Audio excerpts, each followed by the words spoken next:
am your girl, Talisa Rae. What's up? How you doing, Ray of Sunshines? We are doing our very first Get Ready With Me. Unconventional, because I don't really put on makeup like y'all put on makeup. Y'all be thinking I got on real makeup, but I don't. If you want to see what we're talking about vows, getting married. Part one of this is for richer or for poorer. Keep watching. It gets a little real, kind of, sort of, maybe. How many of you are married? How many of you wish to be married? There are so many women, black women in particular, that have never been married, that are over 40, that want to be married. And sometimes it's the idea of married. So my Get Ready With Me is sharing with you my story about my marriage. For richer or for poorer, for sickness and in health, till death do us part. Some people really don't know what those vows mean. And I actually live them, and I really want to share with you my story. So we're going to do this in 3 parts, and this one is for richer or for poorer. Okay, so like everybody else, I wash my face before I get started. That's how I prime my face. I wash it and I moisturize it. And for the last few months, I've been using MixEasy.com's face cleanser and moisturizer. It's where you pick the natural ingredients yourself, the ones that you want for your health, your skin, whether you want it to look youthful or to glow, whatever it is that you want, you choose that. And those ingredients are put in and shipped right to your door. I'm going to put the link down below in the comments. But that's been done, okay? We'll do a review on their product coming soon. So I'm going to just start off here with my eyebrows and kind of just clean them up just a little bit. I really feel weird if you guys can't see what I'm doing. But I met my husband in 2011. I was in a social club. I've retired since then. And I met him on the motorcycle set. I met him, I want to say, in June. He moved in with me in July. Oh, no, not July, child. In September. He asked me to marry him in December of 2011. I was married in July 2012. So a lot of people would say that was extremely quick. And looking back, I mean, I'm not one that would say you should put a time limit on how fast you get married or whatever. But I really think that you should take a look at who you marry and what their upbringing is. Really learn about them. And because we lived together, I learned a lot about him and he about me in a very short period of time. So, like I said, this ain't perfect. That was a dollar store pencil, okay? When I met my husband, he owned his own business. He had just opened a shop where he would do hydraulics and music, okay? That was install hydraulics and music. And, I mean, it was just open. And, you know, businesses are a fickle thing. You could be really talented at something, which he was, and it not be as successful if you don't have a business plan, if you are too giving. And that's really what I want to say my husband was. My husband had a really great spirit, a really good soul, was very good giving, was always willing to help somebody in the time of need, almost to his detriment. And because I had become his wife, our detriment. So like I said, he was doing seemingly well. I mean, he had been doing hydraulics and installing music and everything for people for as long as anybody could remember. Way before I met him. So he that's what he did. I had my regular corporate America job. I had my 2 children. And you know, for me, I make pretty decent money. So I wasn't really big on how much money he made or how much he brought in, okay? So before we got married, things started to go, you know, a little south. You know, his business wasn't doing as well as it should have been, or as well as he would have hoped it to be, as well as I would have hoped it to be, to the point where I ended up paying a few months of his overhead for the rent of his shop. Okay, so you're talking about I'm holding us down in the household, and I'm holding us down at his shop. So I'm really responsible for everything. Now I'm giving you guys this for a reason. Don't look at me crazy or anything. I loved that man. But as time went on, I started to resent that man. See, as a believer, I believe that it's God, man, woman, children. Also, I also seen how my father and how my brother and how my uncles care for their wives. I always feel like men should be providers. Now, I'm not saying that he has to take care of me, because I was taking care of myself way before he had gotten there. I had been single since for 31 years, or had never been married. I got married when I was I 31? No, I think I was 34. I don't know. 2012 is when I got married. I could do the math, but I'm not sure, okay? I had been a single parent on my own as long as I had been grown. Y'all don't judge me. I don't even have my beauty blender. Whatever. So, when we had gotten married, honestly, I ended up paying for the entire wedding. At this point, my car he had wrecked my car. I had ended up paying for the entire wedding. I had started resenting my husband, my soon-to-be husband.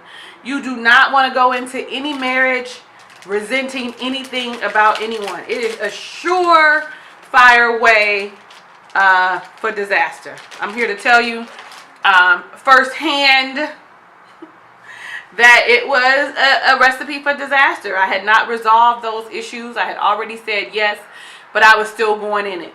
Those vows, for richer or for poorer, are serious vows to take. Now, we weren't poor, but we were damn near close to it. We weren't poor, we were damn near close to it. And I say that because it was, people would be like, well, you would think to yourself, or even he would probably say, well, shit, in his mind, you were taking care of everything before I got there. We still live in the same apartment building.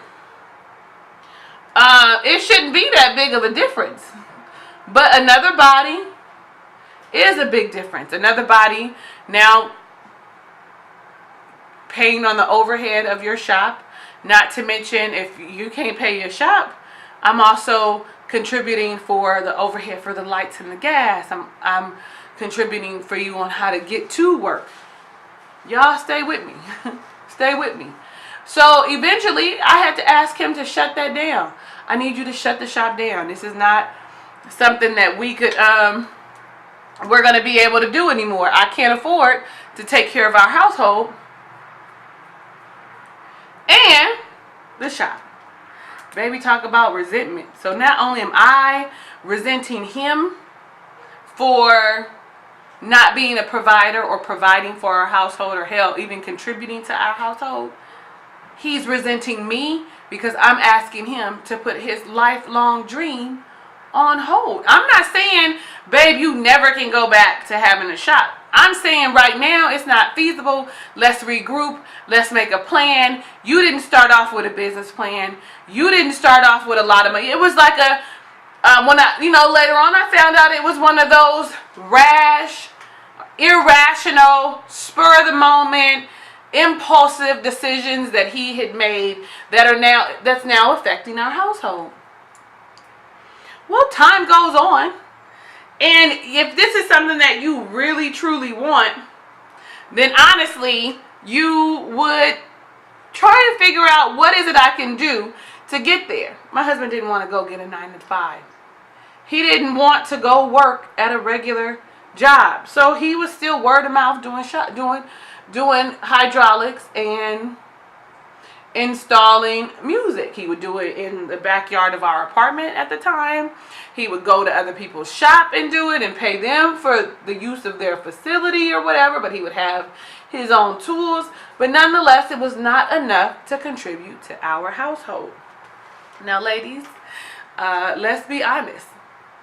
Those of you that are married or have been married, Understand that finances are one of the things that will ruin a relationship. And listen, as a black woman, as a woman in general, we are strong by nature. We can handle anything. But after a while, we don't want to take care of no man. Hell, starting off, we don't want to take care of no man. Now, there are some women that would probably be okay with that. I'm just cleaning my brush on my towel here. There are some women that don't mind taking care of a man because they breadwinners. You know, the women, you know, they stay home and you cook and you clean and all that. That would be great if that was what my husband originally wanted to do. But he expected me to come home from working hard all day. And then on top of working hard all day, he expected me to come home, cook, clean, do homework, parent our children, my children, who he had graciously called his own, and fuck him good. He wanted me to respect him and uphold him because he loved the Lord. He knew the hierarchy of a household as a believer. So he still wanted me to treat him as the head of house. Now, being it was my first marriage, I didn't understand it. What I had seen in my own household growing up with my mom was that my dad provided for my mother. So with all that being said,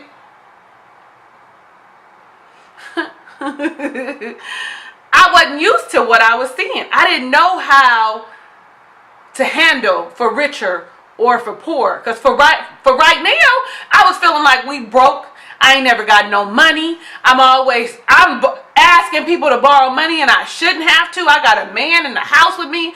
You know, and people looking at me like, well, is they over there on drugs? What's going on over there? Talisa stupid. Like, I was going through my own shit. I didn't know how to be a wife. I didn't know what that really entailed when it came to holding it down. I didn't understand that the decision that I had made as it related to going into this marriage, knowing the things that I knew, like I said, before we got married, I had to ask him to shut the shop down.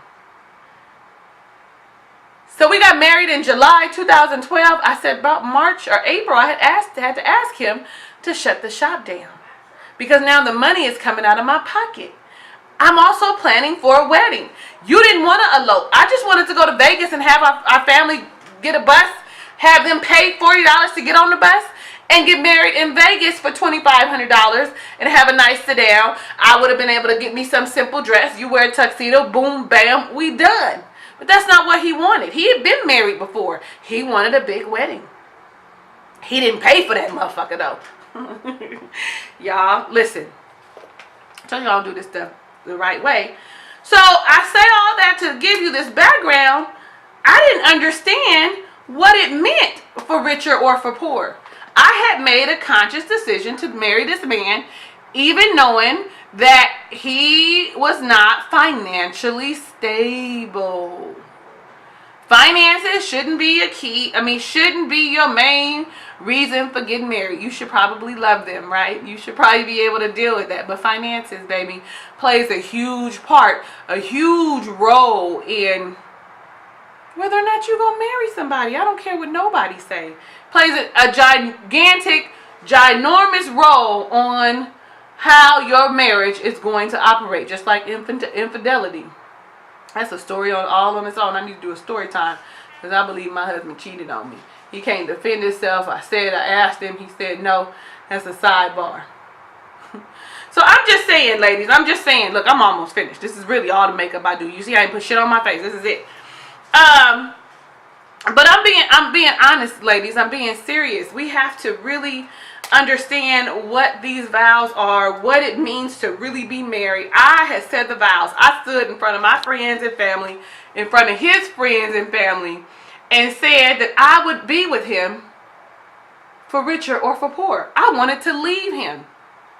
I wanted to leave him. As a matter of fact, we broke up. I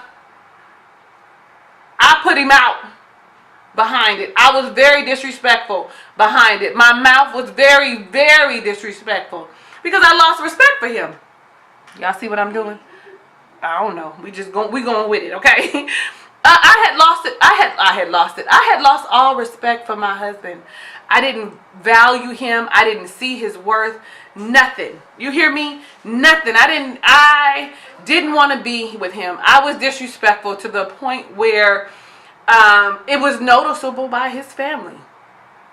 It was noticeable by the way I talked about him to other people. See, it's all that kind of stuff that we don't think about, for richer or for poor. When you get ready to get married and commit yourself to somebody, you need to really understand and be prepared for what's getting ready to come.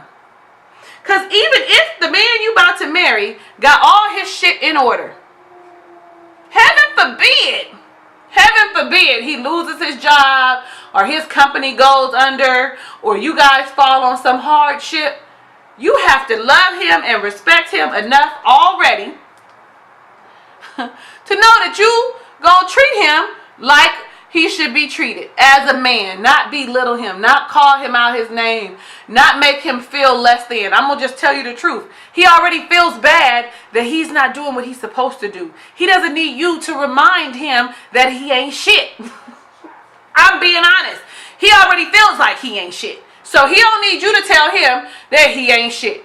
I'm sorry, y'all. My camera just died. And so if the quality looks like it's changed, it's because I'm now recording on my phone and we was on a roll. And so I didn't want to stop and start over. The next one, part 2, we will be all the way together, all the way prepared. Camera will be fully charged. You hear me? So, what was I saying? You have to be prepared for whatever comes when we talk about finances. You've committed to this man. And so this is a conversation that I have with a lot of my girlfriends all the time. All the time. You know, we don't want to be with no man that ain't got no money. We don't want to be with no man that ain't, can't do what he's supposed to do. But in that next breath, if I was with this man for a long period of time, and he had been doing what he was supposed to do, he had been a father, he had been financially stable and all that stuff like he was supposed to have been the entire time, then I can carry the slack for a little while. I'll pick up the slack. I'll pick up the slack and I will handle the house. But only after you've proven to me that you're worthy of me doing so. I had a lot of friends believing that I should have walked away from my marriage. To me, marriage is sacred. Those vows are important, but I wasn't going about it the right way.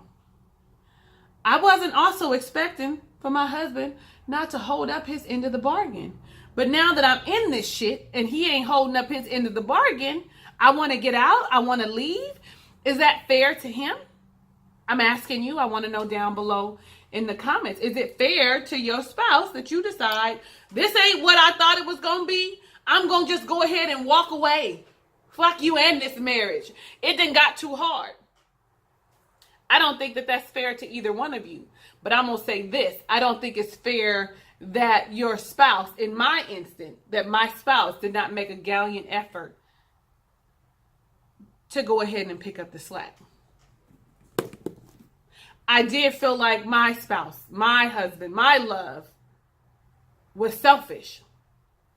That he just wanted to continue to do what he knew how to do, which was install music, install hydraulics, and bring home whatever money. And that money was not consistent. People think, oh, well, he was doing what he was supposed to do. He made good money. Let me tell you something.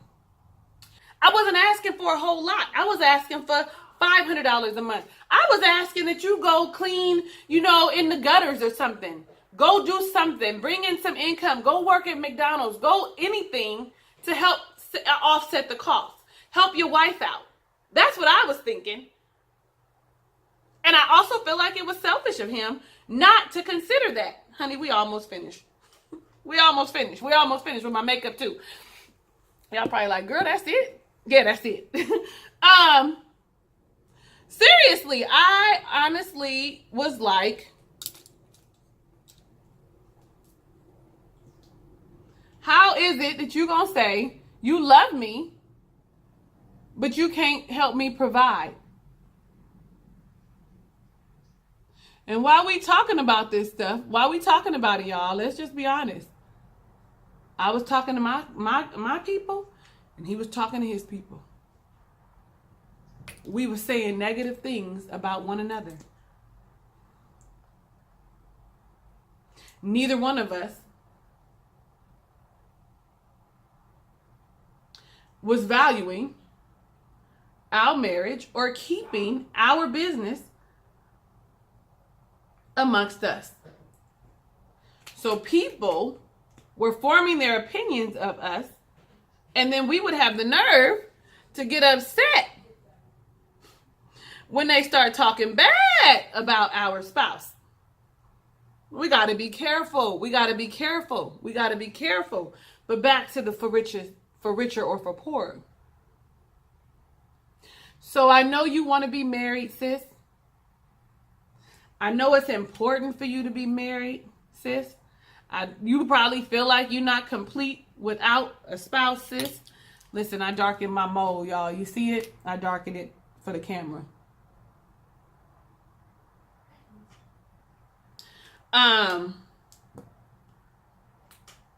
That's pretty much all the makeup I put on. That's it. You don't, no contouring, no nothing. The rest of it is my natural skin. I always cover up these dark circles and sometimes go right back in. I know y'all probably like, Talisa, you don't set it, you don't put no powder, you don't, this is it. And then I put a little lipstick. But since I'm still talking, we might as well put my hair on. All I need to do is add my lipstick for the finished look, and then I'll show you what we came up with. Like literally, that's all I do for my makeup. But I'm just saying, sis, listen to me and hear me when I tell you that being married is a real commitment. We live in a day and age where everything is instant and quick, and I want instant gratification. But marriage is commitment.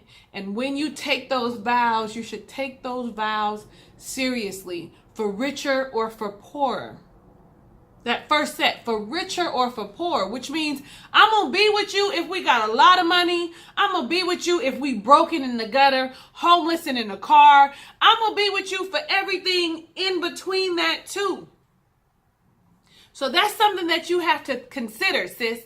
That's something that you really need to think about, because those vows should be taken seriously, not for anybody else, but for you and for your commitment, because it's going to take work and commitment in order for that marriage to work. Communication is one of those big things. Commitment is that other one. So that was really like the first 2 years of my marriage. First year of my marriage. Before we got married, and the first year of my marriage was very much tumultuous. And finances were one of the things that played a huge part in my marriage. And so I always say, if I get into another committed relationship, if I am going to be married, these are things that we have to have a conversation about. I have to make sure that I understand that I am jumping into something that is going to affect someone's life forever. I have to be careful of how I treat them. So I might be the breadwinner for a moment. I don't plan on getting into something where somebody is not all the way together, or don't have their shit together, or don't have a plan. I need the plan to be in action. I need to be working it to be working, because I rushed into something. And regretted it later. I'm going to be honest with you. I regretted this part later. It was a struggle for me to respect my husband when he wasn't financially contributing. Don't get me wrong, y'all. As we continue, you'll hear more of my story, but because this is for richer or for poorer, I'm making it plain. I resented him. I was disrespectful. I did not like him. I did not want to have sex with him. Any of that, because he wasn't contributing financially. So here, let me put my lipstick on. So you guys can see the final look. Tell me what you think about the final look here.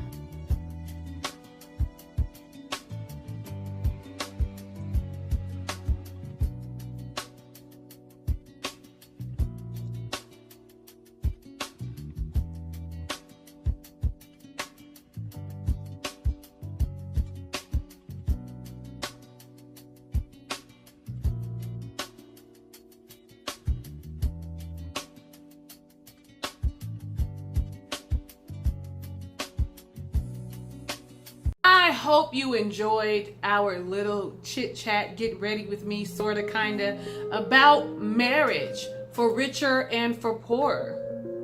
Next is in sickness and in health. If you like this, come back next week. We are going to talk in sickness and in health. I'm going to tell you about my relationship and how it changed me. All that disrespectful shit sort of almost kind of goes out the window eventually. Don't forget to click the red subscribe button so that you can be a ray of sunshine, and the notification bell, because it's peanut butter and jelly. They do go together, hand in hand. Hugs and kisses and lots of love. I'll see you on the next video.